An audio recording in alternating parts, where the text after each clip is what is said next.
For those of you who don't know this Zen story that Muji Baba uses quite frequently, the story is the story of a monk, a very devout monk, very strong practitioner, sitting many years in a monastery or wherever, but someone with a deep sense of stillness, who loves to go out in the morning into the Zen garden. And he has a favorite rock that he likes to sit on because it gives him an expansive view of the garden, which is raked with all these beautiful lines and so beautifully done. And everything is so still and so pristine. So he loves to go there, close his eyes and sit there in the peacefulness of being.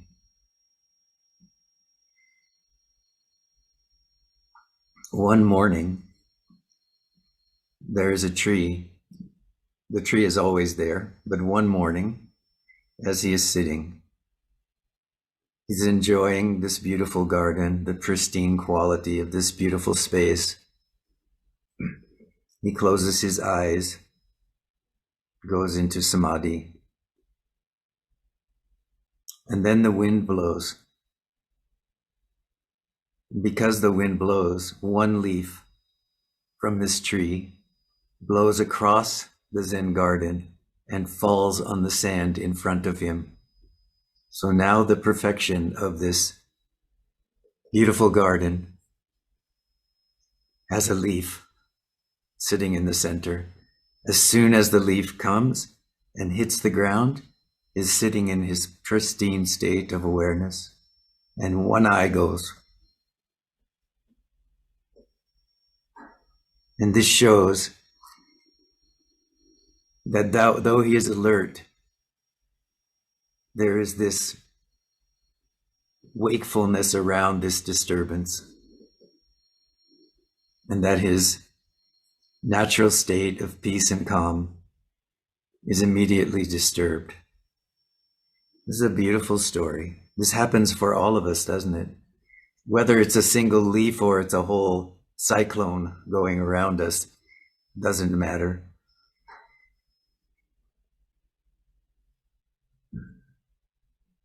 But something that has been coming up frequently is what you describe, Atmavidya. For people, this has been coming up recently. And this is this,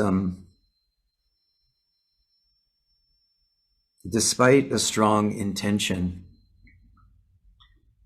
to remain centered in and as the self, one is still attracted out into the various phenomena that are going on in one's life, especially if one is active and busy throughout the day.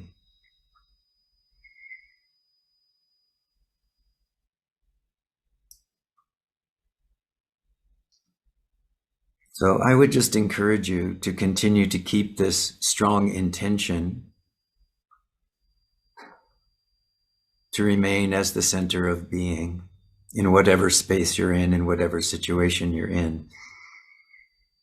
This intention is sort of the root or the foundation for the inquiry itself, because this intention, when something else is occupying attention, this intention will have a tendency to bring up this question, who or what, in those circumstances where we tend to get pulled outside, if you will, of the self.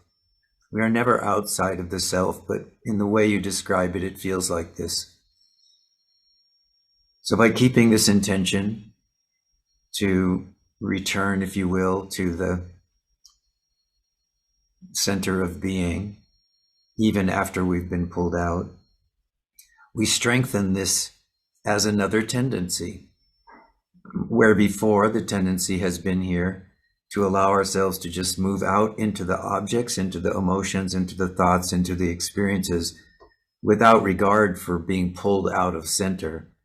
just to get lost in them. This is the tendency of conditioning before we begin sadhana.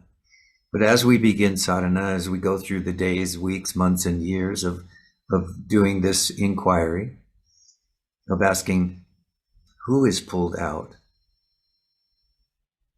To whom does this thought come?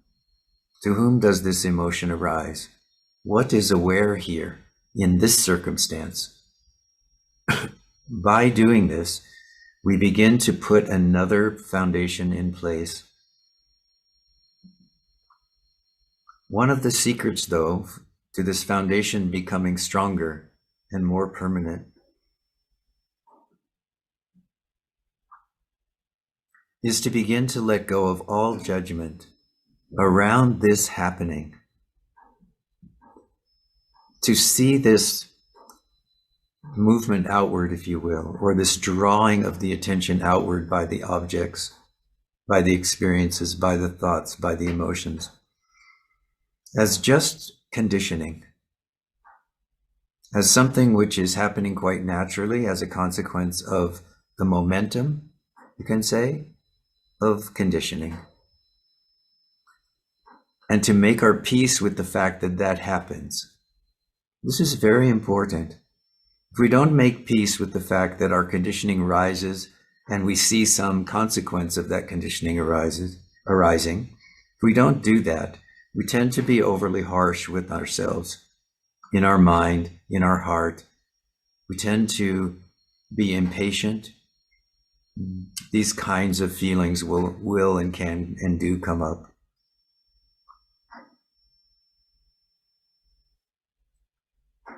The more helpful recognition when this is happening or has happened is that, oh, now I see. I see what has happened. I see how long it lasted. I see that I've been drawn out. I can feel in the body-mind the disturbance this has created. But because I can see that, I know now I am back in awareness itself. I am back in my natural clarity. This is an opportunity to experience the joy of knowing that in this moment, I am here. I'm no longer, is the attention flowing outward. It flowed out as long as it needed to. Now it is over. Forget it. With the recognition, I am back. That which is aware is here now, even though it was disturbed before. And the fact that there was some disturbance there before says nothing whatsoever about the natural state of pristine awareness, which is your true nature. This awareness, this consciousness, this infinite being is not affected by your conditioning, the conditioning that seems to arise. It's not affected by your opinions of what it means when conditioning arises.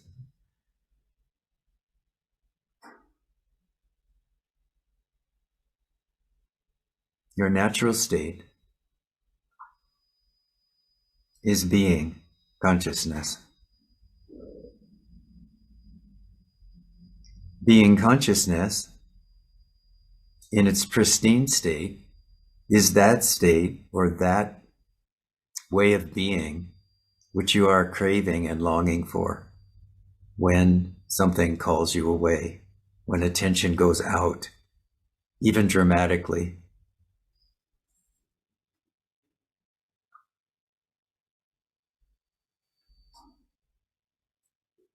It's necessary for you, however, to have sufficient discrimination about what is happening in the complex of body-mind to know what is conditioning and what is clarity.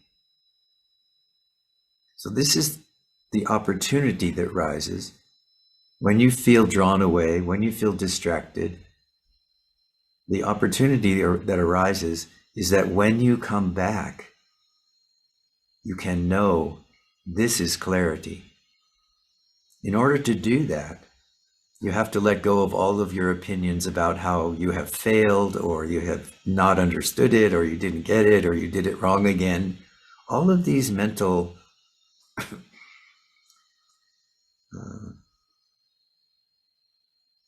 opinions that have been cultivated over a lifetime, cultivated from your experience within your own being, cultivated from parents, cultivated from the world around you, cultivated from teachers in school and so on. It says you are not quite enough, or you don't quite possess the ability to understand what is going on here in some way. This is just not true. So it becomes important for us at some point to have sufficient discrimination to know, this is conditioning. I am not that. And to do this very quickly and very easily. Some people still are carrying around, and there's been a couple of conversations in the last couple of weeks with people.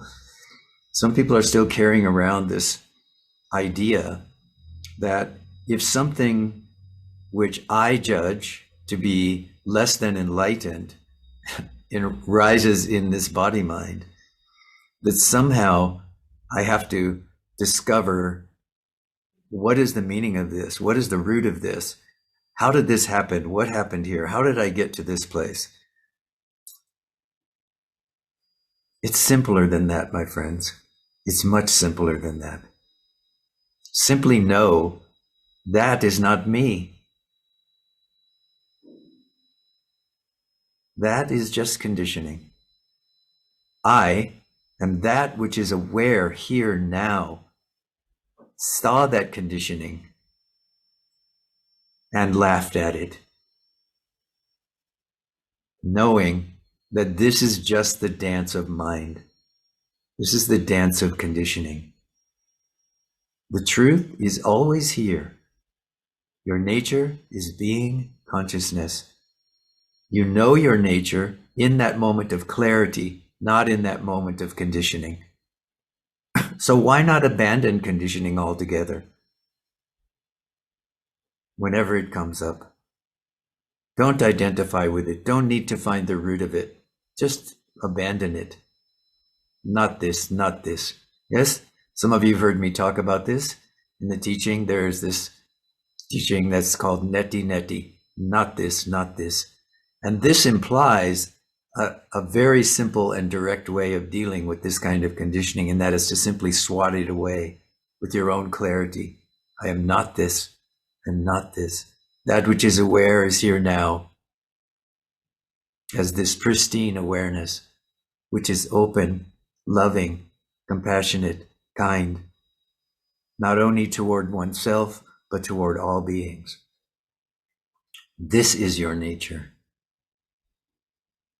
Return to this, let go quickly. This is the way.